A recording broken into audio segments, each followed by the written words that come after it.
Don't ever sleep in your car on a road trip. I'm from Connecticut. I was in a long-distance relationship with a girl from Georgia, and would often make road trips down to visit her. I don't really mind, I love road trips. I've driven across the United States and back, all on my own. There's just something about traveling the highways of the US by yourself that's just so freeing.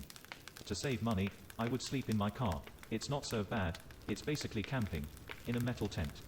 Makes you feel like you're really roughing it. I just recline the seat back, keep the key in the ignition just in case, and doze off. No, I don't put anything up to block the windows for privacy.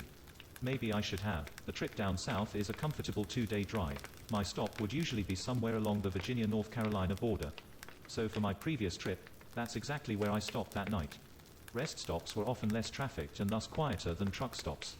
Normally I would have stopped at a Love's, but I was so tired that I settled for the first rest stop I saw. It was oddly vacant that night, with only a couple lone cars sitting forlorn under the amber street lamps. Most likely travelers with the same idea as myself. I pulled into a parking spot away from the others, under the shadow of a tree and far from the street lamps. I figured I would have more privacy there as opposed to being bathed in light. So, I did my usual thing, locked my doors, opened the window just a hair for ventilation, kept my key in, reclined the seat, and went to sleep. I was never interrupted on any of these car camping nights. So I never suspected anything on this one. Then a sharp tap woke me up. At first, I thought I had heard it in my dream. I opened my eyes, a bit confused. Since I was leaning back, I was facing the ceiling and couldn't see anything. I hear another tap, like a tiny object hitting a hard surface. It came in an irregular rhythm. Was it raining? Was water dripping onto my windshield?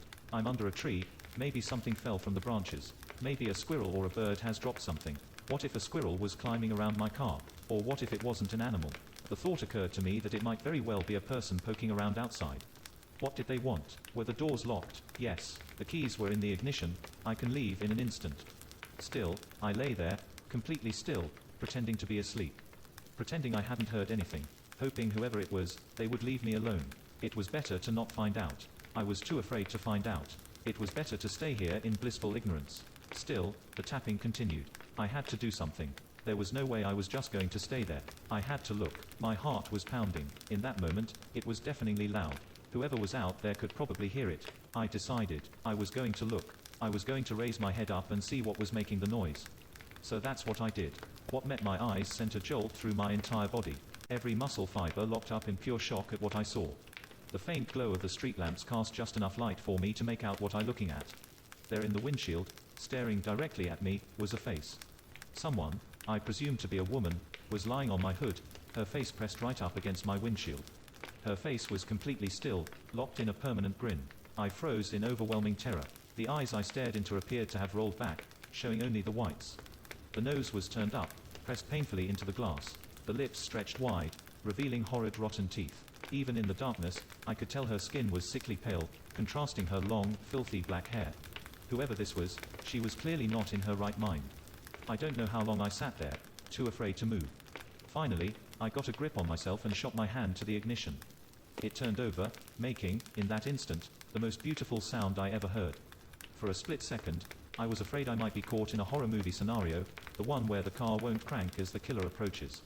I reversed as fast as I could, trying not to give this creeper time to try anything. In my panic, I remember activating the windshield wipers in a futile attempt to get her off. I thought, was I about to drive out of here with some wacko holding onto my hood? Thankfully, I didn't have to worry about that, because as soon as I stopped, the woman leaped off, landing on all fours. Seeing my opportunity, I shifted into drive and gunned it, right as I saw her reaching for the driver's side door. With my foot on the gas, I sped out of the parking lot. Behind me, I heard her let out a piercing shriek like that of an animal. I looked in my rearview mirror and for a split second, I thought I saw her chasing me, running on all fours, her black hair swinging wildly around her. I couldn't get a good look, as I rounded a curve in the road leading out of the rest stop and merged with the highway. There, I picked up speed and drove through the night. I did not dare stop again until I saw the morning light.